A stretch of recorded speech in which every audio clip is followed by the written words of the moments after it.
sur Monaco Info pour ce nouveau journal consacré à l'actualité monégasque. Au sommaire de cette édition.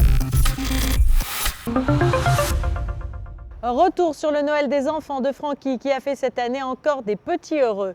Le Monaco Dance Forum présente l'art de la glisse à la patinoire du Port Hercule.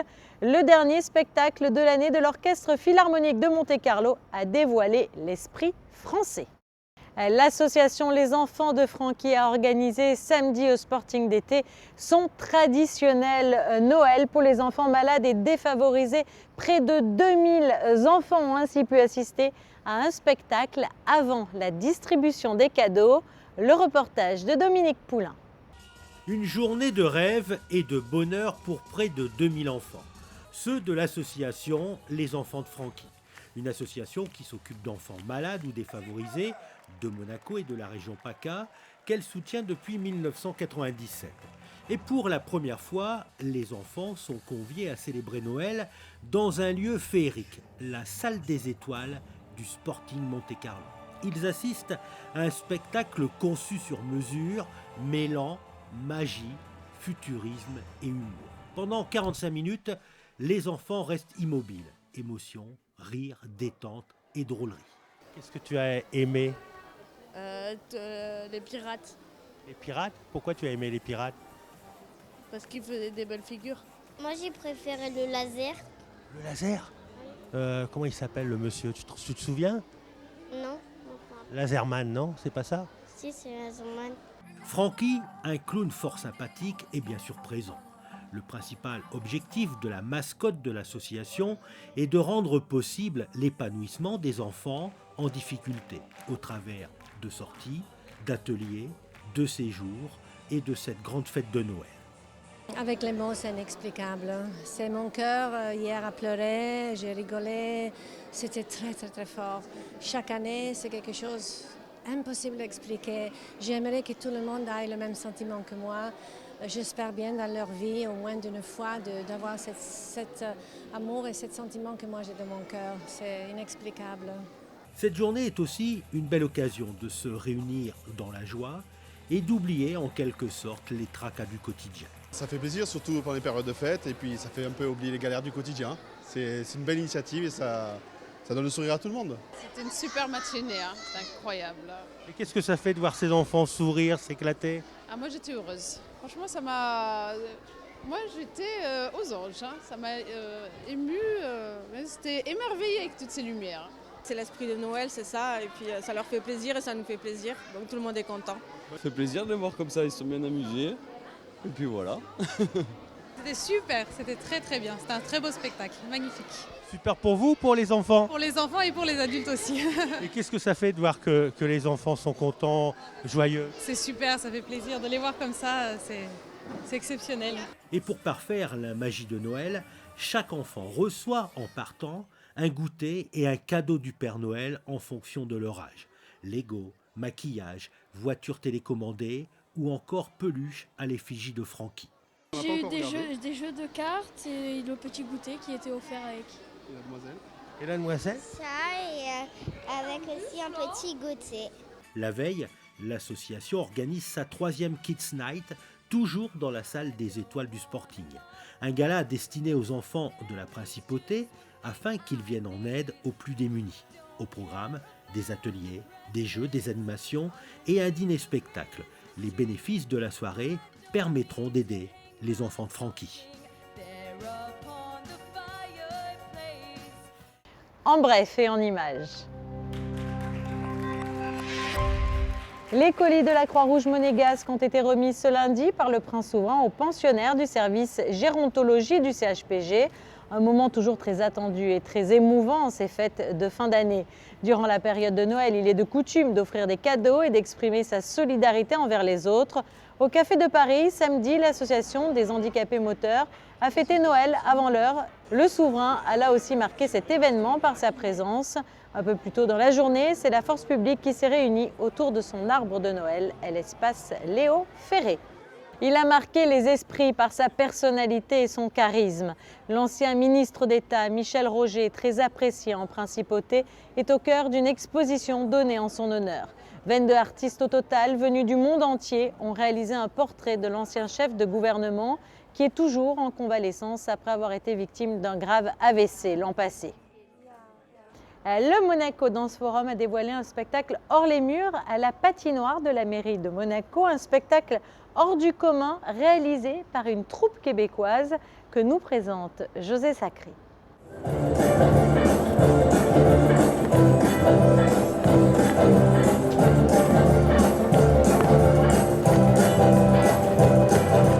Dimanche 18 décembre, en collaboration avec la mairie de Monaco, devant plus de 1000 spectateurs réunis autour de la patinoire de Monaco, le Monaco Dance Forum a présenté Confidence, une création de la compagnie de patinage contemporain canadienne, le Patin Libre.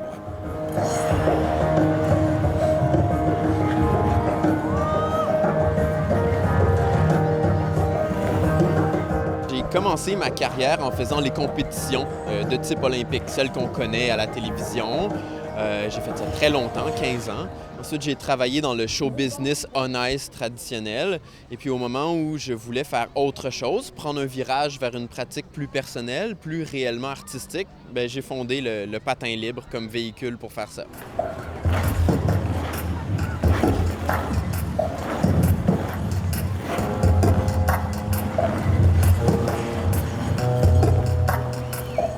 La liberté est très, très centrale dans ce qu'on fait. Dans nos débuts, on était tout naïfs. Donc, cette liberté-là voulait dire danser sur du rock'n'roll, faire des acrobaties. Et puis, au fil des années, cette liberté s'est sophistiquée et elle s'est transformée en expérience chorégraphique, en la recherche d'une modernité pour le patinage. Et on a abouti à quelque chose qu'on appelle maintenant du patinage contemporain.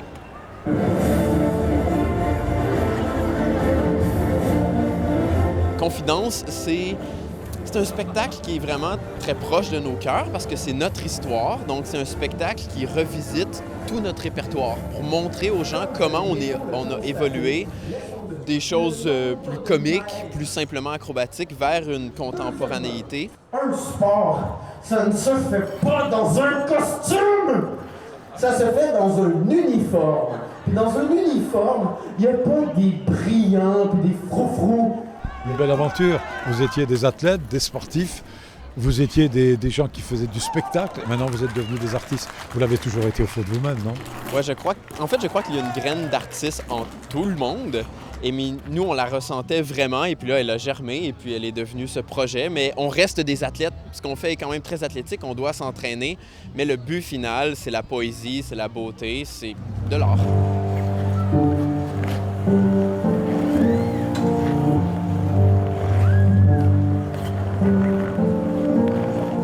Même si le fond de l'air était plutôt frais dimanche soir autour de la patinoire de Monaco, Confidence, le spectacle original de la compagnie Le Patin Libre, n'a laissé personne de glace.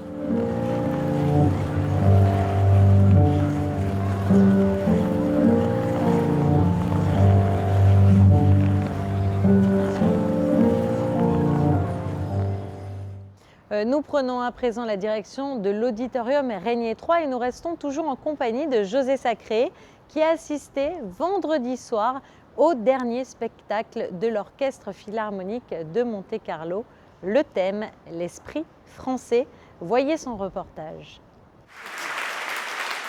Michel Plasson, Sophie Coq, un chef d'orchestre et une mezzo-soprano de renommée mondiale, c'était le duo d'artistes invités par l'Orchestre Philharmonique de Monte-Carlo pour interpréter, pour sublimer quelques grands moments de la musique française.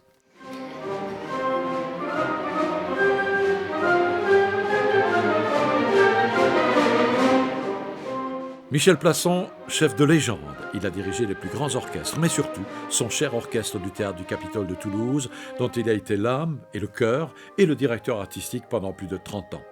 Le répertoire de prédilection de Michel Plasson, celui de la musique française. Vendredi 16 décembre, à l'auditorium Régnier 3, il a dirigé des extraits d'œuvres de Bizet, Ravel, Lalo, Berlioz et Massenet. C'est un poète aussi avant tout. Moi, c'est pour ça que j'ai vraiment tellement de bonheur à faire de la musique avec lui.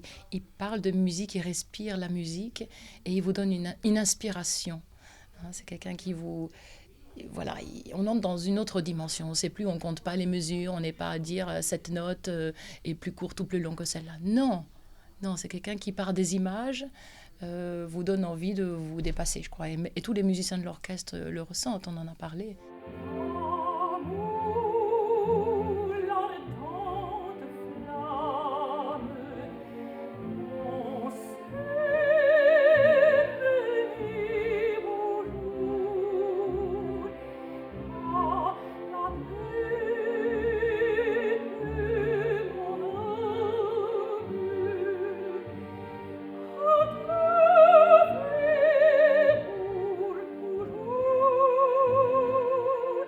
Sophie Koch, l'une des meilleures mezzo-soprano actuelles, après s'être imposée dans les rôles mozartiens, elle a ajouté à son répertoire l'opéra italien, l'opéra allemand, elle a chanté Ottavian du Chevalier à la Rose, à Monaco notamment, et puis partout sur les plus grandes scènes mondiales.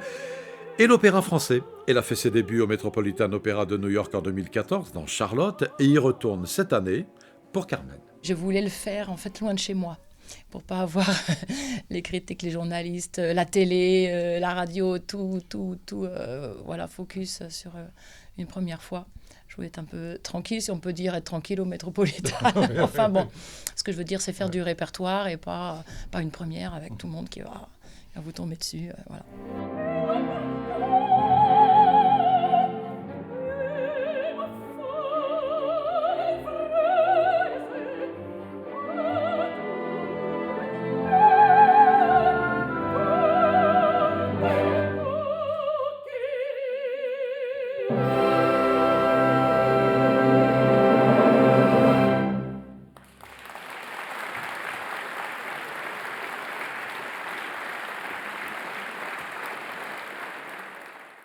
Dans le reste de l'actualité en principauté.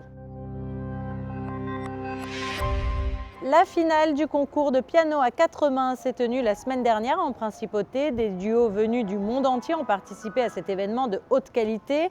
Les 2 finalistes se sont produits samedi soir lors d'un concert d'exception. Près de 800 personnes ont assisté à ce concert où le duo Shin Park, venu de Corée du Sud, l'a emporté devant le duo Aurore du Brésil. Du côté du Cercle d'échecs de Monte-Carlo, la jeune génération s'est réunie au Novotel ce dimanche à l'occasion du Top 16 Jeunes, un tournoi qui a rassemblé de nombreux joueurs et qui a été lancé dans l'après-midi par le ministre d'État, Serge Tell. Alors vous le voyez sur ces images, un temps pluvieux. Qu'en sera-t-il pour le reste de la semaine et passerons-nous les fêtes de fin d'année sous la pluie? C'est ce que nous allons voir dans la météo. Mardi au programme du mauvais temps, de la pluie et de fortes rafales de vent, surtout le matin. Et en raison de ces fortes rafales de vent, de grosses vagues sont attendues sur notre littoral. Les températures, quant à elles, seront cependant acceptables. Comptez 14 degrés pour les maximales et 12 degrés pour les minimales. Les jours suivants, le temps s'améliorera. Le soleil percera timidement les nuages mercredi et jeudi. Quant à vendredi, le ciel sera de nouveau bien bleu et le soleil au zénith. Un bon présage pour le week-end, le traîneau du Père Noël traversera le ciel sans ombrage. Et ce journal est à présent terminé. Retrouvez comme chaque début de semaine Émilie Rousseau qui vous présente toute l'actualité sportive en principauté. Au revoir.